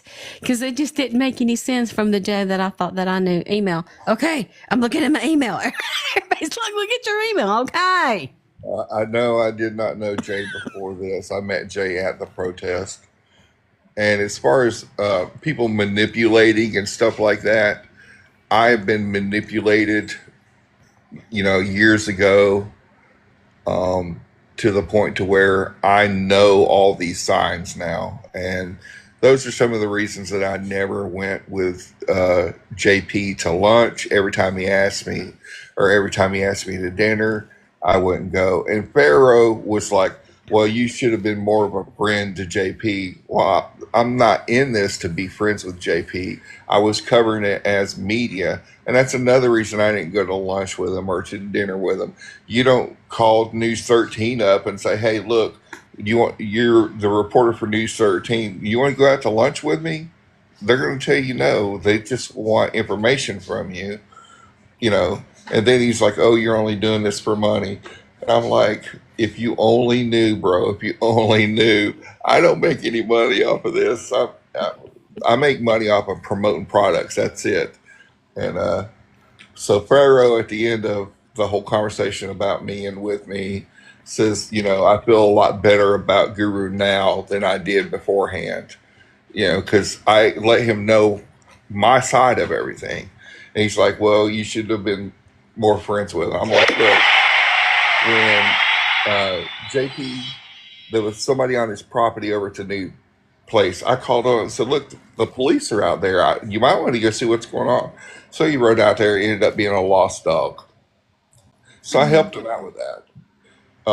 And when I went and filmed his car in his driveway, he come out there and talked to me. He said, you know, how's it going with the protesters? I said, they're ramping up. I said, you know, they're ramping up. They're going to come at you harder. And he's like, well, do you think I should go on one of these national news things? And I said, no, don't. It's going to make it worse for you. They're going to turn it around on you, turn it against you. And he went ahead and done the News Nation thing or whatever he did at the church. And it turned out so bad for him. He never listens to, he honestly believes in his mind that he is smarter than everybody else and that he can do it and he can manipulate everybody. And I just don't get it. But, you know, I did try to help him out a lot, like stuff like that. And, you know, so I explained all that stuff to the Pharaoh, and he, you know, at the end he was like, my mind has changed about Guru. I don't see him like I did before this. So. Oh, wow.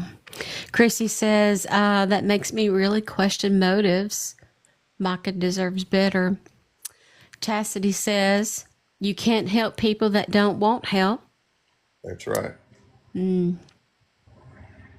I see it. Yes. Okay. I do have it up. I was just waiting for Guru there to finish his thought. So here, and somebody did send me this picture here. Thank you, Kristen.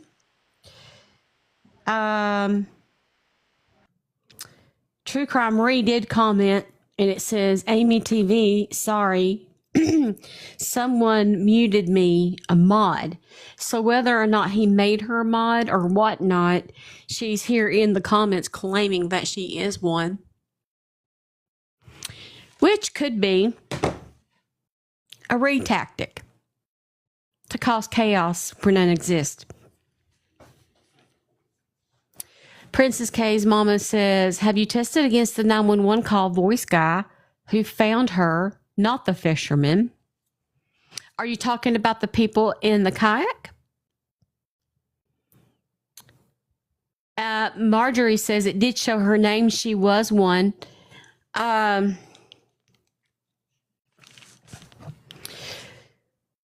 So what can I say, darlings? What do you want me to say about that? I'm trying to be nice here because I don't want to be put on her page again with snot going out of my nose, fake snot. But anyway, you can have a good heart and try to get information, but there's a line that you got to draw with dealing with these kinds of peoples. These are not good peoples. And so you got to be very careful. And I hope that as good of a heart that Jay has, that he also understands to protect himself.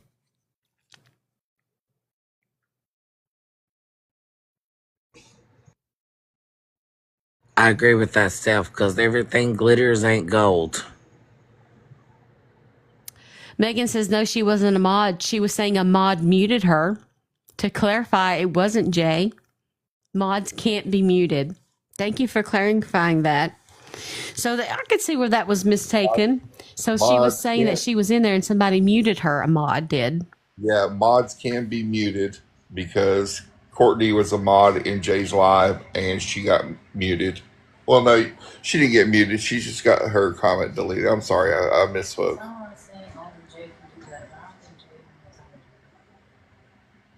Can you mod delete another mod comment? I don't know. But he told us who it was allegedly, so I don't know. Her comment was deleted, but I don't know if one mod can mute another one. Am I a mod No. in here?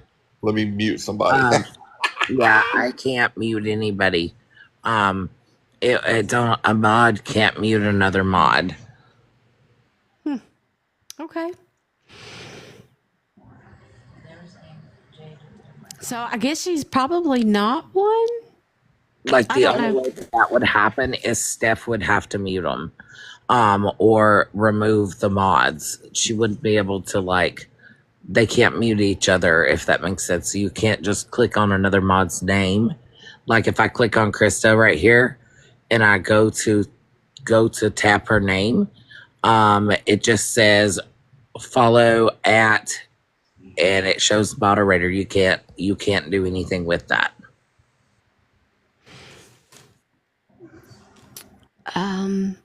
So there's a lot of comments saying that you can. Some say you can't.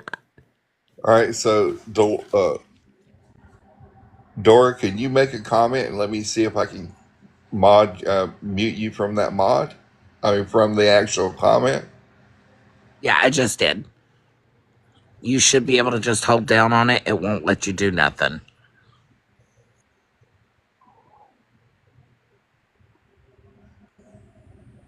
No, it does not. It does not give you an option to mod, and I can tap on somebody else's, and it does. Elaine says, "Can a mod delete a mod account? I mean, a comment. Excuse me." Hold on, let me try.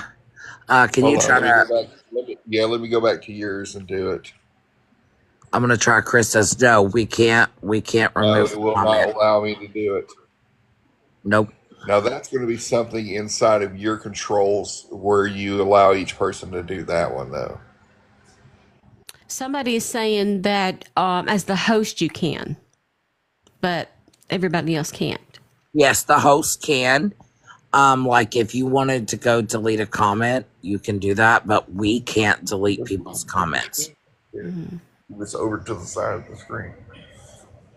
Like if now I can tap on like Cocoa Puff, I can tap on that name, and the options I get is reply, translate, copy to send, mute account, block, or report. But I can't delete any comments that come in. Now that's a step on how she's added controls to each person. I know it comes with like a set of default things that are toggled when you go to add them as a mod, which I just added Dora tonight, so I don't know if I selected everything because I done it in a hurry. But super mod, see, I don't know this. There's a difference. Yeah, you can turn on all the toggles for someone. Okay. I'm just taking turns, Krista, on the panel there. What's up, Jessica? Hey. Hi. I was not in there last night. And most of you can probably guess as to why I was not. But anyway, I was thinking y'all were talking about muting the voice. So I'm sorry I didn't realize. But yeah, I did ask one of the other mods that was still a mod last night for Jay. And she said that Ree was not a mod, but however, two of her top dogs are, so I'm assuming they probably do whatever Ree says. But who got muted? Wait a I second. thought I think I Agatha found was the who was the button. person that did. got muted. I got muted by the account that's named the Tin Man or the Tin Woman. I know. That's I know who the one that told me that she was still a mod said that Con and Black Sheep, which both have new names now, are now Jay's mods. So I found a new button. You can mute mods' comments. Hang on. If Guru, if you want to comment real quick, and I'll mute you for 30 seconds to see if it shows up. As far as I know, I'm still a mod for Jay. I haven't got an alert saying otherwise. But I don't,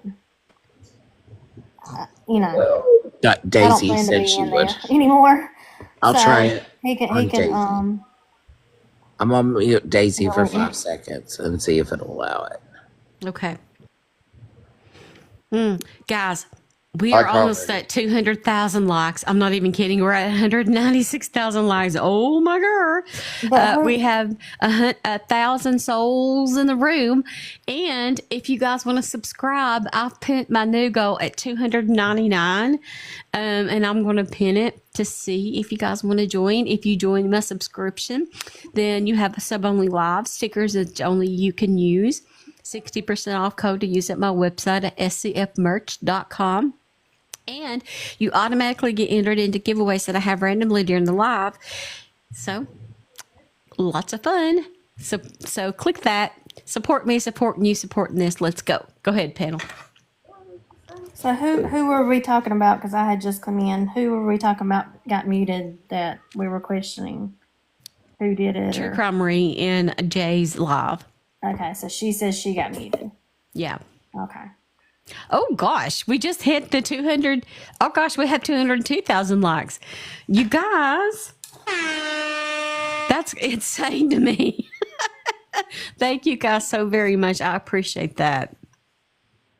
Simply Southern Belle subscribed. Thank you so much.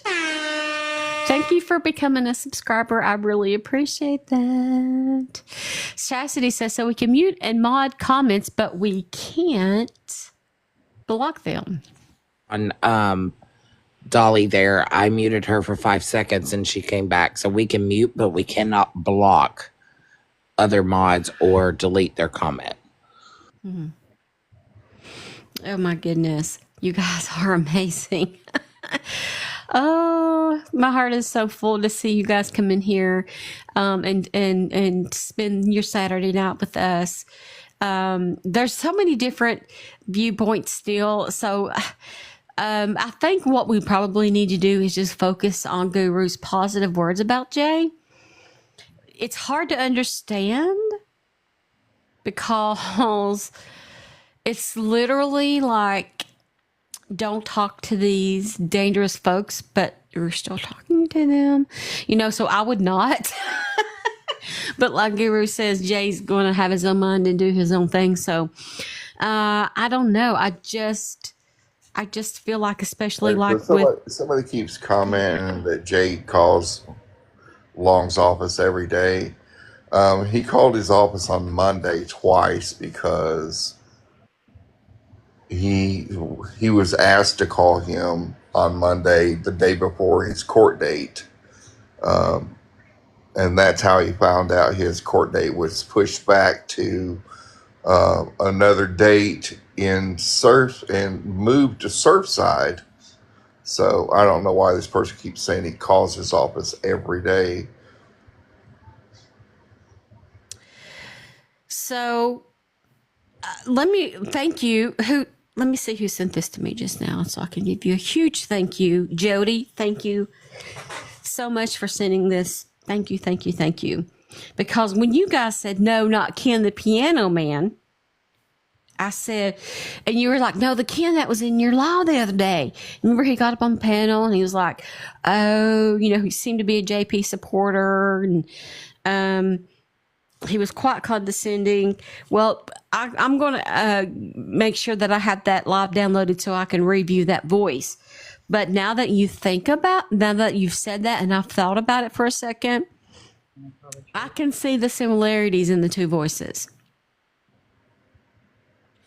But since I don't have an immediate clip, I'll have to go back and listen to be sure. Hold on one second. Hey, Melissa Pfeiffer, you said that Long said that outside of the courthouse the other day. I will say this, and everybody needs to understand this. That Russell B. Long will lie in court in front of a judge because he didn't in my case. He flat out lied to the judge in front of me and to, under oath as a lawyer, flat out lied in the courtroom. So that man will never be able to say anything that I believe.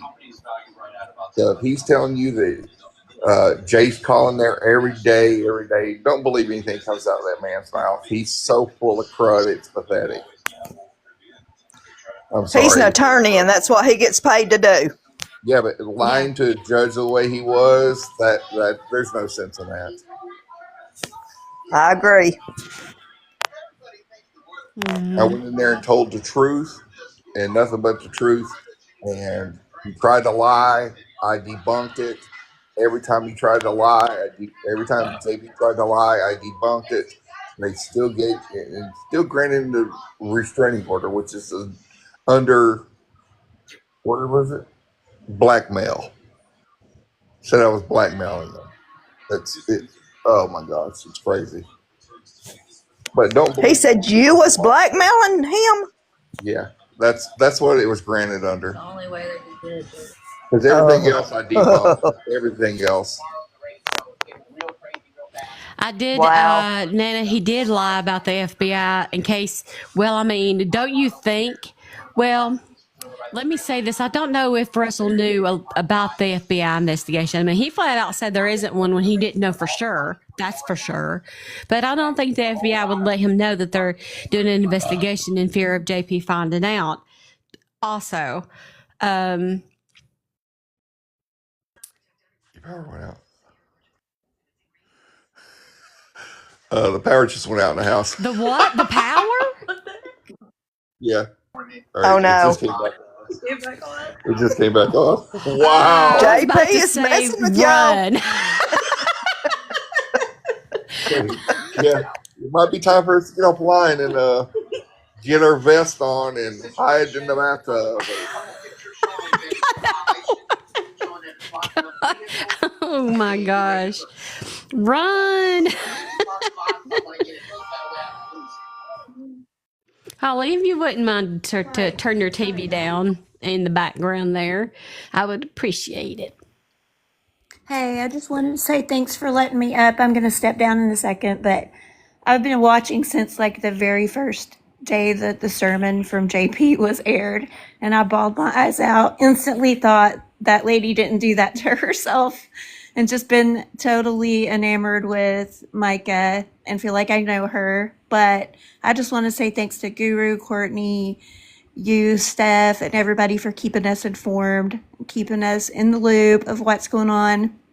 I mean, we don't have all the resources you guys have, and what you're doing means a lot to all of us, because those of us that have experienced abuse or know people or been involved in church their whole life like I have, you want to see justice for multiple reasons.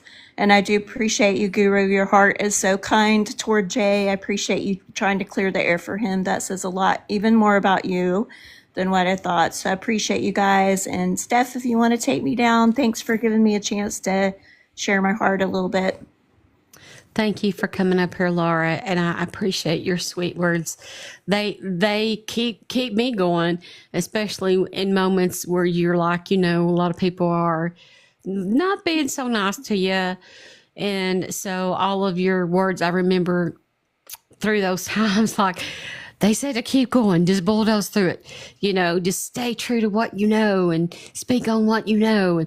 And that's what I try to do. Thank you. Yeah, y'all keep doing it. You mean a lot to us. We really do. I really do appreciate you. And I know my daughters are following this and my cousins. And I mean, there's just a lot of people that you guys are keeping in the loop. And I know that you have worked hours and you put your heart into it. So don't let anybody get to you or get you down. And I just, my heart toward the conversation about Jay tonight was not wanting to see anybody else go in and cause drama and stuff. I hate that for everybody because it is about Mica, and just be careful. Y'all watch your backs, but I don't think there's not one person dumb, by the way, Guru. Certainly not you. So nobody thinks that. But anyway, appreciate y'all. Have a good night. Thank you. Thank you, Laura. Thank you. And I'm going to jump off here because someone woke me up out of my sleep. I won't name who, Courtney. Well, now you got to go live. But What are we y'all going have to a do good after night. this? Huh? I said, now you got to go live. Melissa Piper said that they're going to be at the church tomorrow protesting. Isn't that right, Melissa? She said it. She's in the comments. Okay. So Well, I mean, yeah. You never know. It's everybody's right to protest. I see you, Melissa. I mean, maybe they'll be there moving stuff out some more. show up. I guess we have to cover the protesters that show up and the people that don't know that the church is closed. I don't know. Right. Can you imagine? Just happened not to be able to make last Sunday service and show up. You show up this Sunday and the doors are locked. You'll probably be like, "What in the hay bale's going on?" That's what I was looking for. Hold on. Somebody said, "Answer Sunshine." She said, "Did you know Jay had known Ree for a long time?" That's not for me. I don't know. I don't see anything from her. Now, as far as Jay knowing Ree, she just contacted him maybe a week ago or 2 weeks ago. I don't know. He said it hasn't been long that she started messaging him. It's because she's running out of people. She runs through them. Yeah. Yeah. She'll use what she can use, and then she'll burn you. Yeah. And that's what I keep trying to explain to Jay is what's going to happen when she does your family like she's done other people's family. But he seems to have no concern over that. All right, I'm going to go ahead and step down. Y'all have a good night. Thank you. Thank you for coming up here, Guru, and sweet dreams. And he's never told me, and I would talk to Jay every day. He's never told me he knew Ree previously. I did hear that recording where he was on your panel, and I'm wondering if it was not. Well, one of the things that he put on there was in a whole different county. Well, should have threw it out to begin with. Because he lied about what county it happened in. What were we talking about? Is she talking to me? That's why when I was talking to Courtney and Guru about your thing, they were like, damn, that sounds like a JP shit. Violent behavior of someone harms or threatens. I think she's not talking to us. Tessie, are you talking to us? No way to disprove or prove it, such as protection order. But he did have a way to disprove it, but the judge didn't want to see it. Okay. Yeah, I'm like, I think she's having a conversation with somebody else about this. I'm like, what? Oh my goodness! But I muted her as soon as I realized she didn't mean for us to hear it. But it took me a second to register what was happening. Yeah.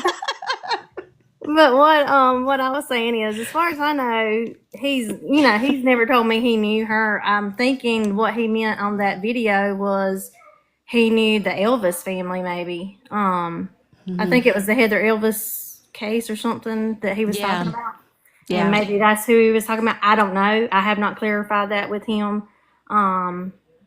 But that's just my assumption because I know he was on Guru's panel or Semper Fi's panel or somebody's panel. And I remember the day that he said it, that he would like to have a conversation with Ree. Ree, if you're listening, reach out to me. And I thought, oh my gosh, when I heard him say that. So, yeah, as far as I know, he did not know her 7 years previously. Melissa says he did say that he knew her for 7 years ago when he helped search the Heather Elvis case. I don't know. Maybe I'll just text him and clarify that. That sometimes that's the best way. I'm not going to text him tonight, obviously, but maybe tomorrow I'll be like, "Can you clear this up? Because I'm really confused." And maybe I'll just get a straight answer.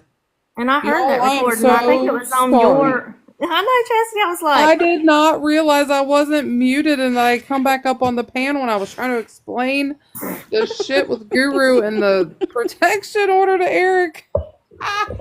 So sorry. I failed tonight.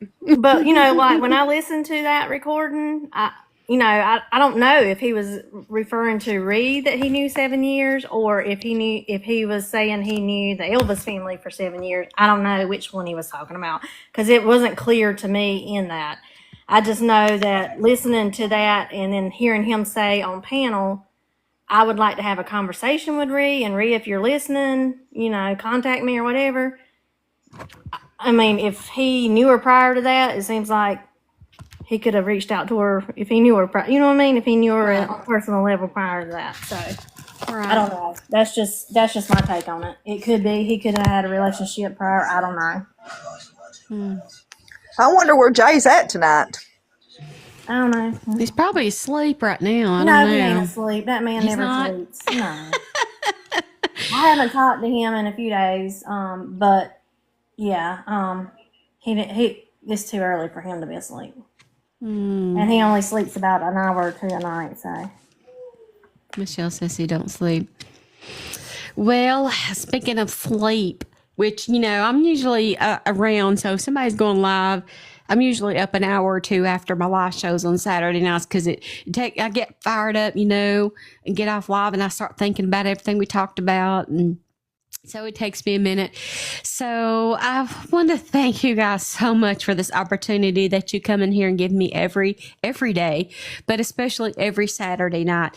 Steph's Case Files at Night started as a thought from my TikTok manager. And I said, and now it's turned into this huge, big thing. And I just love it. And I appreciate it. And it's because of you. Please throw my panel some roses, donuts, whatever you can throw. Oh, what was that, Deb?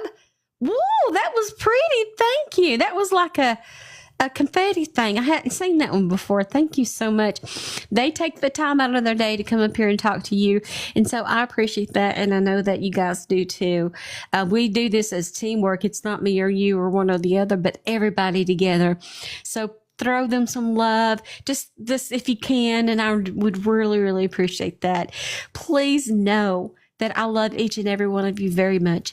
You're literally making my dreams come true right before my eyes. We do have a show Monday morning at 10:30 Eastern Standard Time until noon. However, on Tuesday, there will not be a show until later, if at all, because I will be filming with TMZ that day. This will be my third time on the show. Also know that since I'm sort of pretty comfortable with the TMZ producers at this point, I did give my spiel on why they should cover the FBI raid in Mica Miller. Can I ask a question about the raid? Sure, Sparkles. Yeah. So, because I've been thinking about the raid also, and I know somebody had said that it was possibly financial. I don't think as of yet we've actually heard or gotten any information about what they took the computers for and if they found anything. Mm-hmm. But in my mind, I was listening to the live. I was on the live last night with Jay and all the others, and they were saying that, I'm sorry, I misspoke, but her mom has said in a previous live that JP was walking around the church showing explicit photos of Mica to the congregation, just anybody in the near vicinity. Is it possible that if they raid his house that they are going to find sexual crimes, devious natures, things like that? Maybe it's not financial. Maybe that's not the reason that they raided him, because if he truly did walk around and show explicit private photos of Mica to other people, and I keep saying this, what is he capable of behind closed doors? And sometimes it's not financial. Sometimes they don't take your computer because of financial. Sometimes it's crimes of sexual nature. I hate to say that, it's crude, but it scares me, because that could very possibly be something that they were looking for. Maybe they weren't, and they find it, and maybe it is financial, and they find other things. Maybe they find more information about Mica. But I am so extremely serious about, or interested, I should say, about waiting to see what the FBI finds, because I think it could be more than just financial. Agreed. And I am particularly interested in communications the day of Mica's passing. Mm-hmm. I think what they find is going to be mouth dropping. Yeah, I Yeah. agree. I agree, yes. Either way, Because no matter what. Yeah, the FBI doesn't just show up and take your computers for no reason. It's like, it's sketchy for one to even have the FBI showing up at your house. He wasn't even there. Apparently, he didn't show up until later that evening. So did he know? Did he not know that they were there? Did they just go in his house and have, like, they probably had a search warrant. Maybe he didn't even need to be there.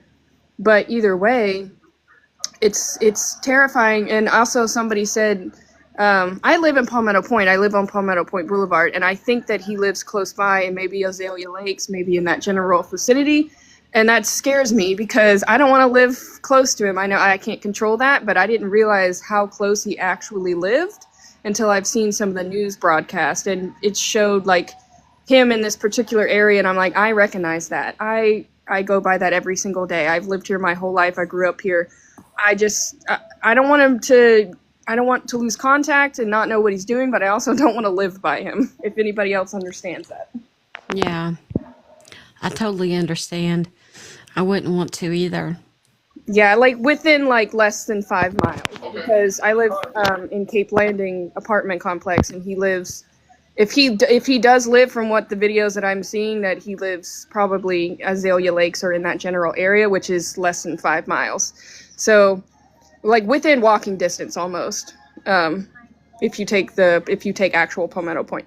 And that terrifies me, and that's another reason why I'm keeping my ears open about what they find in the FBI, because if he is a sexual predator in South Carolina, they let you register yourself. They let you register yourself in South Carolina, because they don't force you to become a registered sex offender. And if you guys are familiar with the Brittany Drexel case, that guy was a registered sex offender living in front of a school. She was missing for 10, 13 years. She went missing off of Ocean Boulevard in Myrtle Beach. Again, I lived here. I heard about all that. But he never registered. He lived in California and was charged with sexual crimes against a child in California, was sentenced to 40 years, only served 20, and got extradited back here to South Carolina, and was never registered as a sexual offender. And he lived right by a school, like right in front of the school in Georgetown. And my mom still lives in Georgetown, so it terrifies me that JP could also be a predator in some form, because I've heard people say that he was inappropriate with younger congregation members. So that, like I said, that could be a very, very real possibility that we see him come out as a sexual offender. And that scares me. I think it's bigger than any of us realize. Yeah. I agree. I'm interested in seeing who was connected, is connected leading up to the days, what was said, what was plotted, what was planned. If you know, you know. Mm-hmm. Yes, and I'm sorry I'm very long-winded, but that's just my thought. Because when I hear that he was sharing those photos of Mica, that's disgusting to me. That's in a church setting, that's disgusting. In any setting in life, if you're willing to do that to somebody you're married to, that you supposedly quote unquote love, you're disgusting. You're not a human to me. That's vile. Like I can't justify that, and that just makes me think that there's darker things going on that we, like she said, that we don't know about. And it's going to hit the fan, and I firmly believe that. I believe it too. Wow. Thank you guys for coming in here tonight. Thank you, Dora, Chelsea, Holly, Jessica, Chastity, and Sparkles, and everybody, Guru, everybody that was on the panel tonight. Oops. And had to leave or whatnot. I can't do this without y'all. Will we be going live tomorrow? We don't know. Not normally on Sundays, but we don't know. Whatever goes down, I'm there. And yes, Daisy brought up the fact that we hit 238,000 likes, you guys. Holy camoly. That's insane. Never thought I'd see the day. This is crazy. you're making real life happen, or this dream happen in my real life rather. And I'm so thankful for you. Thank you so much. Remember that you can find me on any social media platform. All you have to do is look for the same username and logo. I'm on YouTube, Facebook, Twitter, which is X, Instagram, and an app called Scoops with a Z. Again, I'll see you Monday morning at 10:30 Eastern Standard Time until noon. And then we'll talk about on Monday. I'll remind you that there's no show on Tuesday because I'm doing the TMZ thing, which stresses me out. So I'll need the day with them. TMZ is scary. I'm like, I can't not do it. I love it. Like I'm addicted to the stress of it because it's like okay. Now when I say go, now you go. And they'll be live and Harvey will be talking and they're like, and I'm sitting here like, and they're like, go, go, go, go, go, go, go, go, go. And my heart I have a heart attack immediately because it's the rush. But then when you get it done, you're like, was I just on national television and nailed it? So that's why I do it. Oh my goodness. I love each and every one of you very much. But for now, I'll see you Monday morning at 10:30 a.m. Eastern Standard Time. Have a great Thank you for letting me weekend. speak. Thank you. Have a great weekend, guys. No problem. Thank y'all. Good night. Good night. Bye. Have a good night. Bye.